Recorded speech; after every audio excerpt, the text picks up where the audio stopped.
Welcome back to Nick Lenz's Movie Reviews, episode number 59. And this one I'm reviewing the movie that pretty much... Now, this one I'm reviewing Star Trek II, The Wrath of Khan. The first good Star Trek film, not a boring one like it was last one.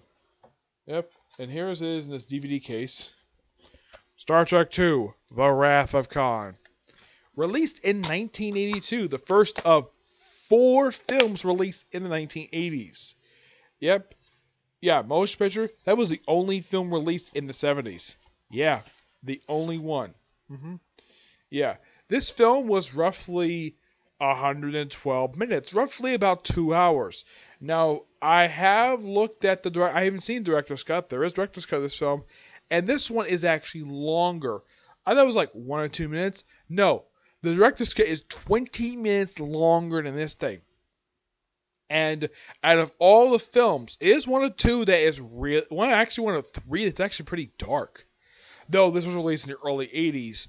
Now, I should point out though, like with the first film, there was a famous sci-fi film released the same year. This film was released the same year as the 1982 Flash Gordon. Yeah, the cult classic, where the music is done by Queen. Yep, the awesome Flash Gordon movie I have seen is an awesome movie to watch. In the case of this, yeah, when they released Flash Gordon, it was between Empire Strikes Back and Return of the Jedi, and I just pointed out that the next film was actually the only one released the same year as, I think it was like one of 2 Star Trek films released the same year. Actually, no, it wasn't. It was not really the same year as Star Trek film. Yeah, I feel like only one was. Actually, none of them were, which is kind of weird. My guess is Star Trek and Star Wars this might make people really want these 2 basically do a live action cross between 2 of them, or at least have something related to a crossover. They probably won't release anything the same year. Yeah. But in the case of this particular film, a lot of people know the story of this film. A film that's set 15 years after the classic Space Seed episode. Now, in the case of the narrative, it is set roughly 10 years after the events of the previous film. Yeah, and here's kind of the thing about this. Now, I kind of pointed out, though, in the last episode that the film takes place in 2271. Mainly because of the narrative that Kirk has been on Earth for 2 years. Yeah, I think that's very misleading. Now, because it was confirmed in Star Trek Voyager that the voyage of the Star Trek Enterprise, like its 5-year odyssey with him as the captain, ended in 2270. And since they mentioned in motion picture that he'd been basically on Earth for 2 years, officially anyways, though unofficially he went on a planet briefly, the film was roughly set in 2272, which makes this film set 10 years later. Was there anything released during this period of time that takes place between these 2 films? Well, there was a couple things at this period. There's one thing that kind of explores the whole thing with V'ger, and the other thing was the book, The Rise of a Khan, like the Rain and Hell book, which kind of explains what Khan was up to during the 15-year time skip between like when he was last seen in Space Seed up until he was seeing this very movie. Yeah. It basically, if I remember reading about it, it basically shows like the rise of his empire on Ceti Alpha 5, the explosion that happened. Now, they mentioned this film, Ceti Alpha 6 was destroyed. Yeah, somehow exploded. And as far as I can tell, neither the book Rain in Hell nor this film ever ought to explain how the heck a planet managed to blow up and cause this whole planet, Ceti Alpha 5, to be turned to a desert wasteland. Yeah, neither the books or the film ever bothered to explain this at all. Yeah, and somehow the Botany Bay was put on this. Now, I get probably how Botany Bay was put on this thing. Now, the book itself doesn't necessarily say exactly how the Botany Bay was put on this particular planet. Yeah, it does not say it at all. Also, the woman who Khan hung out with throughout the entire episode, she was the one who actually she was the one he got married to, and it was referenced in this film that his wife died. Yeah, she dies toward the end of Rain in Hell. Yeah. And let's see. Now, the one thing the film does not show, aside from, of course, showing like how the heck a plane flew, they don't show like how Khan gets off setting off a fight. They don't show that at all. It would be kind of interesting to see it.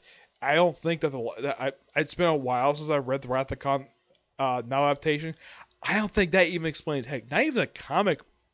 Not even the comic book explain. Not even the comic book bottles explain it.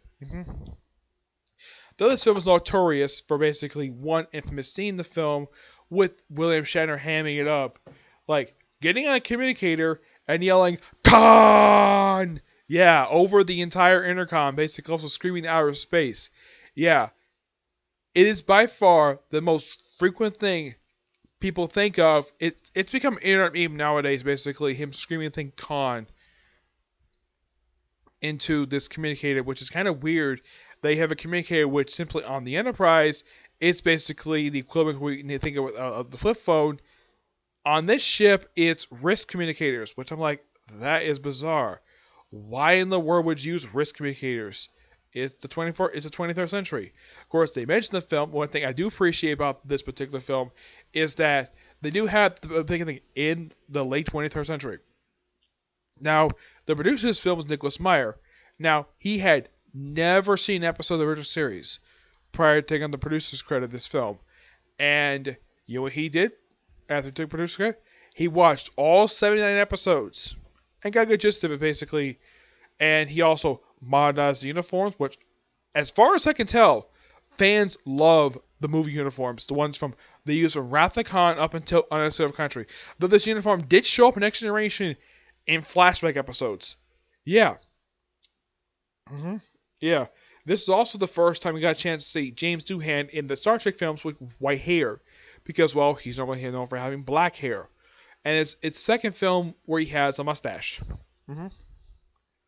Yeah. He also has this sort of engineering vest that he also occasionally takes off his uniform shirt. He basically wears this thing most of the time throughout most of the films. They have a slight alteration uniform anyways when it comes to this particular ship. The uniforms. Where the uniforms themselves are basically red jackets with like button up side, like not like in front per se in the middle. It's more like on the side and like a little strap, and it has the rank on it and like a little snap there, and it has a big belt buckle. Now, as far as I can tell, only these uniforms had this for basically all the officers, not only the admirals, but the regular officers as well. They did keep the belt buckle design for admirals when they upgraded the uniforms. My guess is, this is my personal theory, some admirals later on probably thought, man, we're making way too many belt buckles for these officers. Let's say these belt buckles saved people who raised the rank of admirals. Though, in the case of the first Next Generation uniforms, the admirals basically wear like longer shirts, and they never wore belt buckles. They didn't bring back the belt buckles until First Contact's uniforms. Yeah, when the uniforms were basically blue and looked like jumpsuits. Yeah, it's basically from what I heard, they give it a militaristic style, and Rattenberry hated this thing. He hated the militarization of Starfleet, the style of it in these particular films. And, well, there was one other thing in this particular film, and my announcement. This is not one thing that's never talked about this, but when people talk about Wrath of Khan, no one brings this up at all. At the end of Motion Picture, you have the ship going down that shakedown cruise, which is something they mentioned in the film, and then by this somehow the ship has become a training ship, which I'm like, that's weird. And it's a good thing Kirk is still Admiral at this point. He's Admiral from the first film up until the fourth film. Yeah, he's Admiral for 4 films, and then for the last 2 films, he's Captain. Yeah. But here's kind of thing about this. They don't explain of why it became a training ship. Yeah, it was explained, why can't you put, like, experienced crew back on the ship? He's like, oh yeah, gallivanting through the galaxies stuff for youngsters. Okay.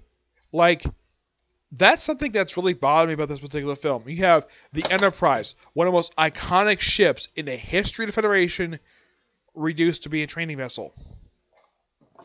Now, the novels, I have never heard an explanation for this at all of why in the world the ships were like this. And I will get to some of the problems I have with Search for Spock until they bring up in that film. And like how old the ship is. Yep. Let's see. Now, of course, they have it where Chekhov somehow has been assigned to be the first officer Reliant. I'm like, when the heck did this happen? Yes, the film just doesn't bother to explain. Like, there's something that they probably should have had, like, maybe some exchange of dialogue, like, when did Chekhov get promoted from a lieutenant to a freaking full commander and being first officer of the Reliant? Yeah, as far as I can tell, never explained. Now, the ship the Reliant is technically a Constellation class ship. Not Constitution class, this is the Constellation class, which is simply put a similar, it's pretty much the same class that was the Stargazer in Next Generation. Yeah, it's simply the same design. It's similar type of ship, except that the photon torpedoes are actually on top of the ship in this big, like, arch thing, and the warp nacelles underneath the ship, and you have a minor sauce section. Yes, unlike other ships when they show in Star Trek, this one you don't get a full grasp exactly what else is here for this ship aside from the frickin' bridge. It's like people who made the sets for this particular film just made a similar looking bridge to the Enterprise. Well, it's a very similar bridge to the Enterprise, but they actually did something I kind of think was really wrong. They didn't show anybody's quarters. They didn't show, like, what engineering looks like. You only see one room in this entire ship, and that's a freaking bridge. Oh yeah, and here's the thing: the crew of City Alpha 5, they're seen in the open. You're seeing like one particular, like just in the opening scene of the film, and you're like, okay. And then you see Khan take over the ship later. Like, what the heck happened to them? They apparently got stranded in City Alpha 5. I'm like, when the heck did that happen? Yeah, it's kind of like set stuff are cut out. Of course, I haven't seen the director's cut. Maybe they'll explain it. Yeah. Let's see what else. Oh yeah. Throughout the whole film, Khan is quoting Moby Dick and he's quoting Shakespeare. There's a very good reason for that. Because those are the only books he had on board the Botany Bay. So that's the reason why he's frequently quoting it, which makes perfect sense. And I do appreciate, though, in the film, they actually do show up when they have like the big battle sequence, like the second round, when they have one of the superhumans get killed off. Which, by the way, these are not the same characters, with the exception of Khan. I don't think any of the original actors from Space who appeared in Space Sea as Khan's augments appear in this film. I don't think any of them appear. They're all basically brand new characters. But you don't get anything, with the exception of one character. There is nothing to these superhumans at all. Like, oh yeah, they're superhumans. You barely get any screen time for them because, well, we have to focus on freaking Khan, which, don't get me wrong, Khan is a great character. But maybe we get something a little bit from the actual crew, aside from like one person. Heck, there are female augments in this freaking crew, and they don't bother to explain like who these people are, except oh yeah, these all means the company crew of the USS Botany Bay. And at least, of course, Khan when they first show up. Now, in the film, I do appreciate his reveal. It's actually pretty cool. It's just him taking off a glove, and then basically pulling the top bomb power's mask off, and then take off the helmet, bam, put the thing in, and then of course takes off the thing and basically shows up his pecs. Yeah, because Vakar Monson was basically known for it looks like he was a bodybuilder when he was younger. Yeah, looking at Vakar Monson on this one, he looks like a man probably in his 50s. I'd probably say so, yes. Though I should point out for Vakar Monson, this is one of two characters in his entire career that he's known for playing. The other one is the host of Fantasy Island. And that's it. Those are the only two characters he's known for playing his whole career. Because a lot of the characters were not that memorable, basically. Well, not in pop culture anyways. I haven't seen Fantasy Island, so I don't know much about it. Aside from the fact he just some mysterious host this mysterious island in the Pacific Ocean, I think it is. I'm not sure where it is. Yeah. And the creature they show up in the film, apparently, yeah, they show the effect this particular thing is so bizarre. Oh, they do mention in behind the scenes that when they had the thing crawl into Chekhov's, which is a very creepy scene, that is actually not on the actor who plays Chekhov. That's not actually not his ear. That's a giant mold they made of his freaking ear. Yeah, they took out part of a wall. That is what you saw in the film. And for these creatures, aside from this one scene, you don't see them again until they basically run out of Chekhov's ear and they cause someone's ear to bleed. Which I'm like, how the heck is that possible? Yeah, these creatures are barely explained in the film. It's like they're just simply run off in the case of these characters and these creatures. And apparently these things were responsible for killing 15 people, including Khan's wife. Which that point that was the first name mentioned his wife. Yeah, his wife gets referenced like now and again, but God forbid we actually mention her name. Yeah, that's the thing. Mention, oh yeah, Khan's wife, Khan's wife, Khan's wife. In the film, they don't say who it is. They do say it in the Reign of Hell novel, where it's the character Miranda, the red-haired woman who hung out with Khan the whole time. Yeah. Captain Terrell. This is his only live-action appearance of the character, and he has appeared. Aside from this particular movie, the only appearance this guy has made is in the Seeker's book series. He appeared in books 1 and 3, where he's the captain of a ship of 14 people, and he was a recurring character in the previous series. I don't remember the name of it. It's one involving a space station, which set during the original series. And it's mentioned in the film that somehow that Dr. McCoy somehow knows him. Somehow. His first name is Clark Terrell. As far as I can tell, they don't bother to explain how the heck that McCoy knows him. Yeah. Oh, by the way, after this, Chekhov is basically named restored to the position of weapons officer. I'm like, who replaced Chekhov's weapons officer on board the Enterprise? Oh wait, nobody did. Though at least they say, oh yeah, they say before they begin a con, oh yeah, it's just a simple training cruise. That's it. Yeah. It's by far one of the most bizarre things. And the first battle sequence is amazing. Though, I do question, there's another thing I do question, I have the whole thing so explain. Like, there's this really scene that's talked about vaguely. It's a scene where Scotty is with his nephew, who was killed during the first battle with Khan. And the first place Scotty goes to is the bridge, instead of going to sickbay. For some reason. As far as I can tell, there was no explanation of why in the film this happened. Heck, not even the comic book explained why the heck Scotty did this for. And also, another thing that's not explained, his nephew's blood when it appears on Kirk's uniform. It moves. There is a continuity error there, and as far as I can tell, they never bothered to explain what the heck that is. And they don't have him change the shirt because next time we see him with part of his shirt open, the blood has completely disappeared. It could mean he could have changed his uniform, but it's never explained in the film. Yeah. And of course, we also have the infamous scene of, well, Spock basically decided to have sacrificed himself in order to save the ship, basically twisting some strange knobs. Which I heard in the comic, I've seen panels of it, he didn't bother to take this guy his gloves for some reason. Now, in the film, they don't bother to explain what the heck he's doing, and yet somehow main power is restored somehow just by him twisting something. Yeah. Oh yeah, and it's something also that even Shatner himself has questioned, like, what the heck is Nimoy saying to DeForest Kelly in the scene where he's whispering, and you only hear is "remember me," and apparently he's speaking something else.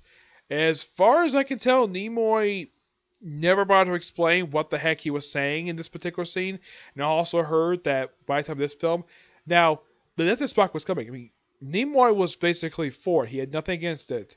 And then, like, my guess is they did agree to do it, and he killed him off.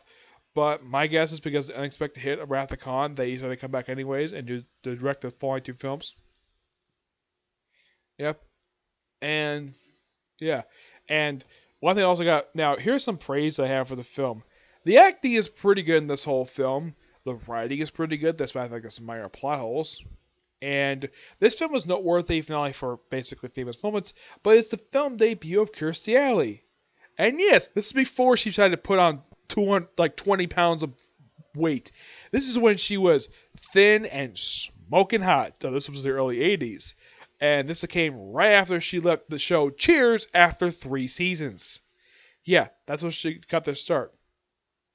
And of course, for some explained reason, even they bring back the character in the following film, they don't bother to explain now, I have never heard an explanation of why Kirstie Alley was replaced in the sequel, though I have heard that she was offered to reprise her role in the 6th film, but she turned it down for a couple reasons. One, because it was a low-paying role, and 2, it was basically nothing but a cameo, and 3rd, they were going to turn her villain. Though they basically created a new character to kind of fill that role anyways. Yeah. The director of this film is actually one of 3 directors who actually came back to direct these films twice.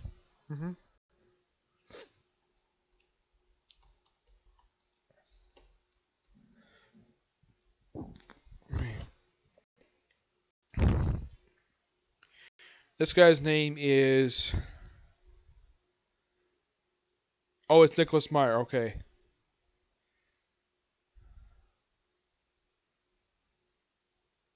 Yeah, he basically is director. Now, when the 6th one came out, when they were making that film, it wasn't even one suggestion they bring him back for the sequel, for this film, because, well, he did a good job with this film, so why not give him a chance to do it again? Yep. The film itself is a pure classic of a Star Trek film, and yes, and I know about the whole accusations that Into Darkness rips off this film, but at least they rip off a good film. Yep. And as far as I can tell, aside from Kirstie Alley and of course for Carmine Spawn, just the original cast come back. Now, this film also introduces 2 new characters aside from Saavik. It also introduces Carol Marcus and David Marcus. And for some reason, Carol Marcus doesn't come back to the sequel. As far as I can tell, they reference her in Search for Spock, but they don't mention exactly. They mention that she somehow got dropped up back in Regular 1. Oh, by the way, yeah, that's basically a space station. That the whole basic plot of this film is over this project known as Genesis, and it's basically kept in this gigantic torpedo. And somehow this thing was kept in Reliant. Now, it was kept Regular 1, and then basically Regular was basically a dead planet. It was basically like a D-class planet. And somehow they built a cavern, and apparently this was stage 1. Oh yeah, and because of the heavy damage that Khan inflicted on the ship, somehow he knew exactly where to hit the Enterprise. My guess is, and this is never explained in the film, he probably read up on the refit that the Enterprise went through from the last film, so he had a pretty good idea where to hit them. I mean, I'm sure when he saw this ship for the first time in 15 years, like, hey, I remember this ship. I took it over once, and I almost killed the captain. That's what he's probably thinking. Let me check. What else? Not much else. Oh yeah, forgot to mention about one thing about Saavik. They don't bring him in this film. They do bring it up in the novels. Saavik is half Romulan, half Vulcan. That's not a joke. She seriously is. And this woman will later basically become Spock's wife. One of 2. The other, of course, being... Actually, no, she does become his official wife. There was another woman in the show that was going to be his wife, but that marriage was called off so she could marry some other bland guy. Yeah. But when these 2 got married, they were in their 60s. Though in the case of Vulcan, that's basically still pretty young. Yeah.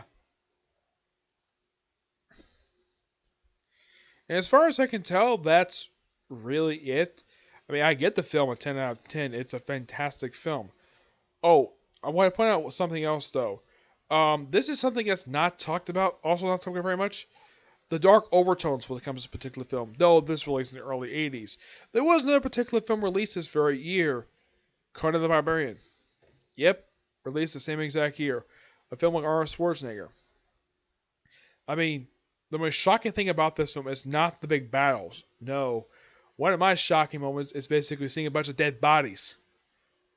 Yes. And I do kind of appreciate the film not showing Khan strangling these freaking people. Be highly inappropriate. Yeah. And it was starting from this film that the films were rated PG. And they were rated basically like this up until Generations, though I did briefly go back to this for Insurrection. I'll get to my promise Insurrection in later review. Yeah. Let's see. Otherwise, that's really it. Oh yeah, we also did the birth of the Genesis planet, which they basically kind of changed about in the next one for no explained reason. And they have this scene where the torpedo exits the ship and it goes to the Genesis planet and soft lands there. That kind of sets up the sequel, which takes place about a year later, which kind of makes sense. Oh yeah, and apparently in like they mentioned in the film, apparently in 2 hours they restored roughly partial main power. That's it. Okay. Yeah. And the reason why they're doing like saying like 2 days, the whole 2 days thing, yeah, because the communication being monitored. They explain that in the film really well. Yeah. Oh, I should point out though that Kirk's winter jacket thing. Yeah, as far as I can tell, after this film, that jacket would never appear again until I think it was Star Trek: The Other Side of Country. That's when it returns. But yeah, you never saw anybody else from the ship actually using these jackets. The only characters who saw these wearing these jackets were Kirk, McCoy, and Savick. And that's it. That's really it. Those are the only characters you saw wearing these jackets. Yeah. And of course, there's a creepy. Of course, this movie, despite the fact it's a sci-fi movie, it actually has a jump scare. Yes, when they first show up the bodies, it's pretty much a jump scare.